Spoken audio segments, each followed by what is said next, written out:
Greater Bowie Chamber of Commerce presents the Bowie Business Journal, a program designed to keep our community informed about important business and economic issues.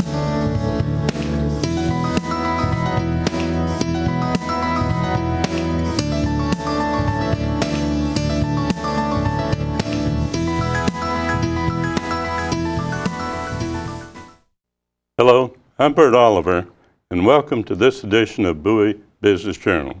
And today we have a special guest that I'm looking forward to watching, but yet I want to introduce our host for the day and the co-producer for the program.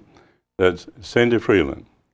Cindy is not only a local business person, entrepreneur, on the board of directors of the Chamber of Commerce. Her business is Maryland Secretarial Services. And we look forward to having you, Cindy, and I'm going to let you handle your guest hosting. Thank you, Bert. Today we have Rose Woodruff of Executive Decision Coaching as our guest. Welcome, Rose. Thank you for having me, Cindy. Thank you for coming. Rose, you are the owner of Executive Decision Coaching. Can you tell us a little bit about what you offer businesses? Well, I offer both business coaching and consulting to entrepreneurs, executives, and teams. And a lot of people don't understand the difference between coaching and consulting.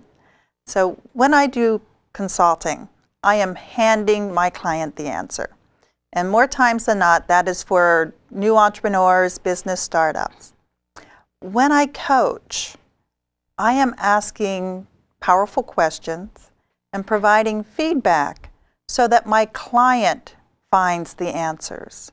And when the client finds the answers, the client is fully responsible for the impact and the outcome.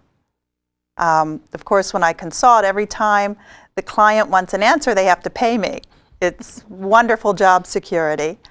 As a coach, my job is to teach my client the process by which they can figure out what they know that they don't know and use that information to move their business to the next level, essentially putting myself out of business with that client.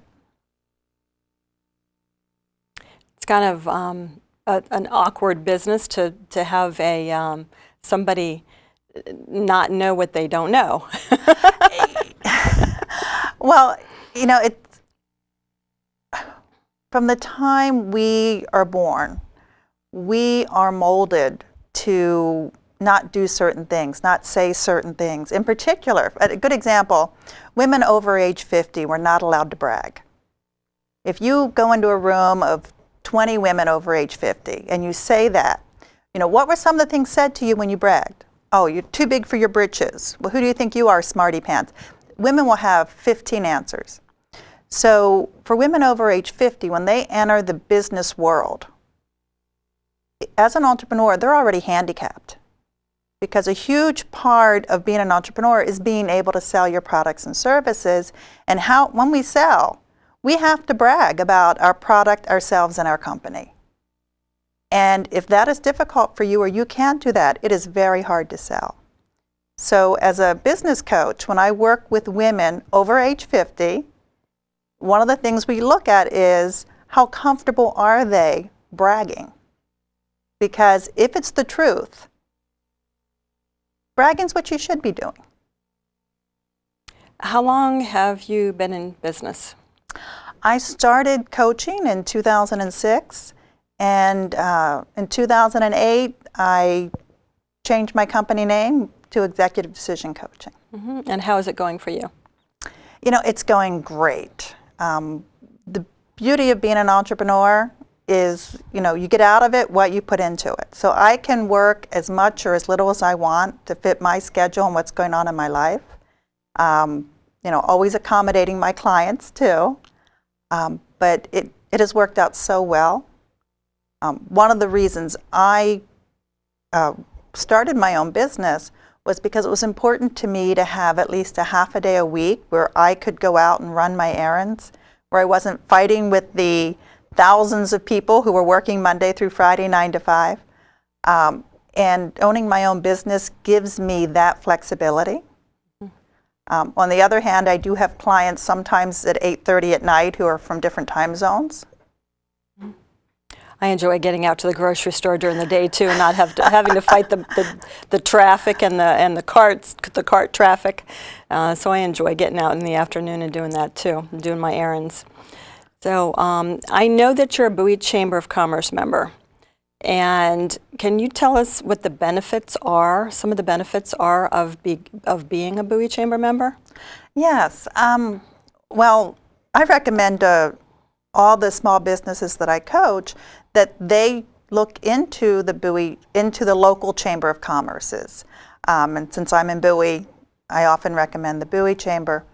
And it's a great place to do networking, meet other local business owners, and unlike a lot of the other non-membership networking events, when you go to a chamber, you get a lot of brick and mortar businesses because they're not out there in the middle of the day going to the meetups and whatnot.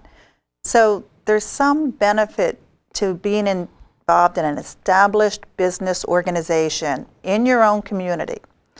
So in addition to the networking, they sponsor so many events. And in the last 2 years, the Greater Bowie Chamber of Commerce has added so many learning events. It's fabulous. Whether you're a solopreneur working out of your home office or you're working for a 200-person company, the Greater Bowie Chamber of Commerce now has educational opportunities for you. In addition to that, there's all the legislative stuff. You know, when new bills come up in Annapolis, if they affect businesses in Bowie, chances are you will get something from the Greater Bowie Chamber letting you know about them and sometimes asking for your input and opinion. So I just think the Chamber is probably the most powerful business organization you can belong to locally. Mm-hmm. You mentioned brick and mortar. Can you explain what a brick and mortar business is? Yes. A brick and mortar business is a business that has, we say, a storefront or a business office location. You know, I'm out there networking all the time, and at least a third to a half of the young entrepreneurs I run into are running businesses out of their homes. It's not quite the same as when you have a brick and mortar business and you're paying rent on your place. You have to be there. You're kind of tied to it often. A lot of people with brick and mortar businesses are there from 9 a.m. to 9 p.m. Or, you know, they may have help and be in and out, but it's just a different level of business commitment than running something out of your home part-time, which a lot of entrepreneurs are doing now. Mm-hmm. I hear there's a lot of home-based businesses, a lot more than what there was 10 years ago. There's a lot of businesses run from homes now. Well, and actually there's a whole new opportunity now, because I do a lot of team development. There's a whole new opportunity for developing virtual teams, that there are companies, even of 10 and 20 people, where all of them work out of their homes, and often from different states or different towns. And if you think about the expense saved for the company, because you're not paying for a big office space, there's so much you don't have to pay for, and the transportation time that your people are saving. If you can do that, it's a wonderful way to run a business. What about some of the chamber events? Can you mention some of those? Oh, yes. Well, every month the chamber has an evening mixer, and I think the one coming up is at, I want to say, Imagine Yoga and Wellness Center. Yoga and Wellness Center, yes. And they're usually in the evening, I think 5:30 to 7:30. Once a month, the chamber usually participates in a multi-chamber networking breakfast. And the breakfasts are fabulous because you go and it's like speed dating. You sit at a table, there are usually 8 of you at the table. You each have 90 seconds to talk about your business and pass your cards. So at the end of the breakfast, you walk away with about 30 new contacts. And then, of course, with good business sense, it's up to you to then follow up and turn that business card contact into a relationship to bring more business into your company. Now, I've heard that you say the fortune is in the follow-up. Can you explain that? I can. You know, when you look around and you look at successful business people, they follow up with the people they meet, and not just once. A lot of people come out to networking events. I run a couple networking groups. A lot of people come out to networking events and they hand out their cards and then you never see them again. Most of those cards will end up in the trash can or in a drawer or a box, never to be looked at again. When you go to a networking event, the cards that you gather are much more important than the cards that you get. Because once that card is in your hand, then the follow-up is in your control. You're the one who can follow up to learn more about this person. You're the one who can follow up to set up a one-on-one to learn more about their business and what their business needs are. Because we all know that selling is really about how my business meets your needs. What are your suggestions for business owners or business managers as far as networking and following up? And do you have any tips for networking? Oh, of course I do. We could do a 2-hour workshop on that. When you network, remember that you're not necessarily trying to sell the person that you're meeting. What you're trying to do is create a relationship with that person. And in that relationship, you want to learn as much about their business and their needs as you want them to learn about your business and what you're looking for.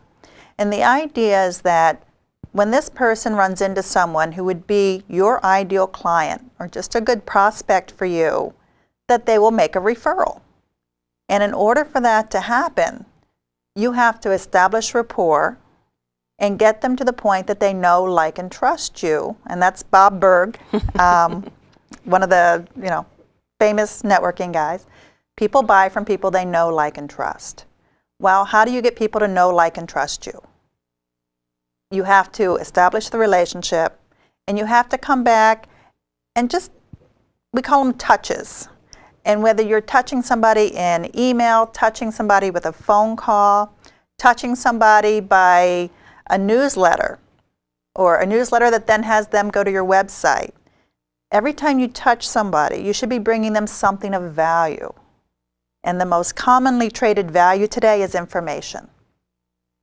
And when you do that, you build that trust so that when they do run into that person who might be able to use your services, they think of you and they have your contact information readily available. How many touches do you think it takes now to gain someone's trust? You know, that has really changed in the last few years. We used to say 5 years ago, it was 7 to 9 touches on average before someone would buy from you. Now, it's somewhere between 12 and 16. And that's because of the whole information overload that has come about as a part of the internet. So it would take a phone call or a newsletter or a Facebook touch or direct mail, email, or any number, any combination of those touches to get someone to do business with you. Is that what you're saying? Oh, absolutely. And you know, Cindy, when I first became a coach, I could not sell. And I'm a smart person. I have a bachelor's in business. I used to be in this internet company, but my partner was the rainmaker. And by the time people called me, they were already warm leads. I didn't know how to sell, so I actually flew in a business coach from Montana. And we spent the week together. We did a workshop where I did the marketing, she did the sales part of it. And I learned so much. She once had a customer, a prospect, who she courted for a year and a half. For a year and a half, she would go visit them every month at their business location, and they were happy with their established printer. And after a year and a half, she just happened to wander in with a new solution, a new printing process that would save them a lot of money on the 1 week when their existing printer was not as responsive as they needed. And she got their business forever after. Wow, that's great. Yes, so, and follow up, not just once. A lot of people do that. You go to a networking event, you get that email, that one follow up, and then you never hear from them again. Yes, that kind of reminds me of my, of a contact where I made through the very first chamber event that I went to, Greater Bowie Chamber event that I went to when I first started my business. I started in 1998 as a Bowie Chamber member, and I met my client at that time, and through 3 years of contact through mixers and Bowie Chamber events, he finally gave me a project that allowed me to leave my full-time job of 25 years. So I know how long some of these projects take, some of the contacts and the touches that it does take. Well, and when you start networking, it takes 3 to 18 months on average to get business out of that networking event. And that's assuming that you're actually doing the follow-up that you should be doing. Wow. What are some, we kind of jumped around a little bit, what are some of the other chamber events that you can mention? Do you know of any other chamber events coming up? Yes, there are wonderful events coming up. And because I'm on committees that work with a couple of them, I do have my favorites. One is the Chamber has started Lessons and Insights.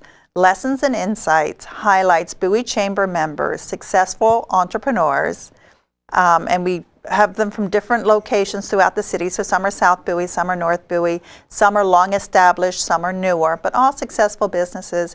And the business owner talks about the challenges they faced, how they started their business, you know, what they thought was necessary, changes that they had to make to keep the business going and successful.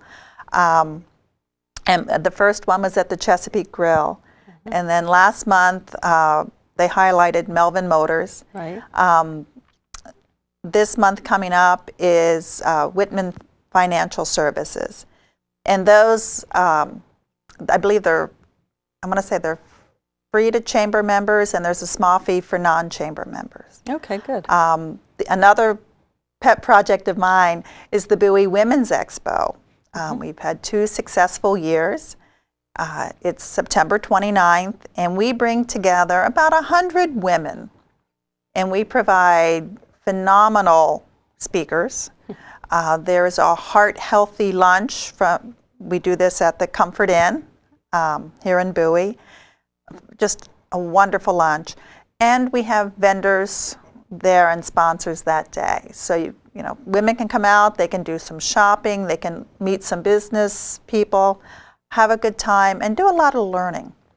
And right now, the Greater Bowie Chamber is looking for vendors and sponsors for that event. Okay. Are men invited to that event as well? Absolutely. And that's one of my, I would not participate in an event that excluded any group of people. So men are certainly invited. Just know that the event that day is very woman-focused. Okay. Weren't you one of the speakers last year? Yes, I was. And what about the fashion show? Do we have a fashion show coming up soon? We do. We do have the fashion show coming up. And I don't have my dates in front of me, but the Chamber website has all that listed on it. The fashion show, it's the Taste of Bowie. So lots of restaurants will be providing food. It's a fabulous evening. There is the fashion show itself as part of it. And all the money raised from both the Bowie Women's Expo and the Taste of Bowie and fashion show goes to the scholarship fund, the Women in Business Scholarship Fund.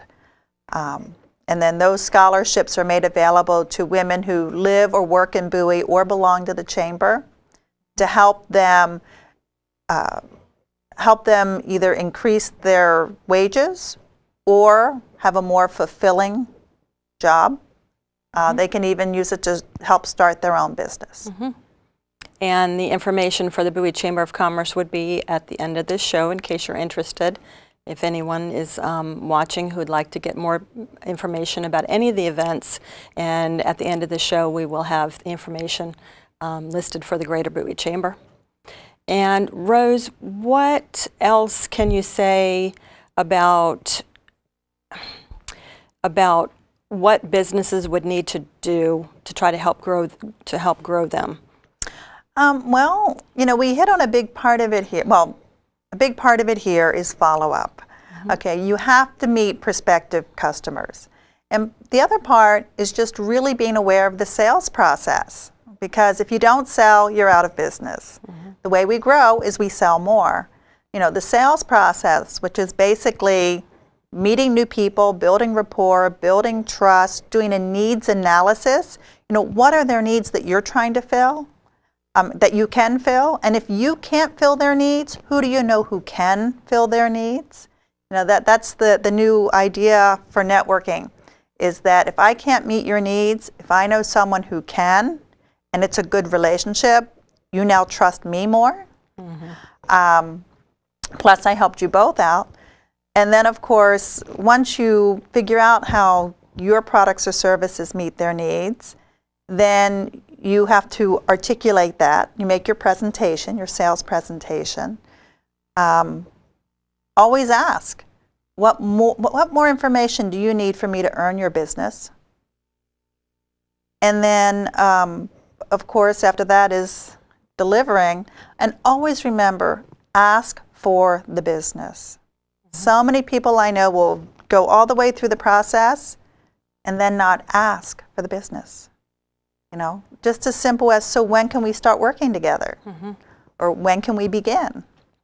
So again, growing your business is all about getting people to know, like, and trust you, figuring out what their needs are, articulating how your products or services meet their needs, and then asking them to be your customer. How do you feel about discounts in order to get somebody to buy from you? I am not a big proponent of discounts. However, in the last 3 years, we have moved into a society that expects discounts. And you can see it through the Groupon, through the social living, Living Social, you know, all these daily coupon sites that have started, everybody expects a discount. Personally, I'm much more of a proponent of, okay, give them something extra.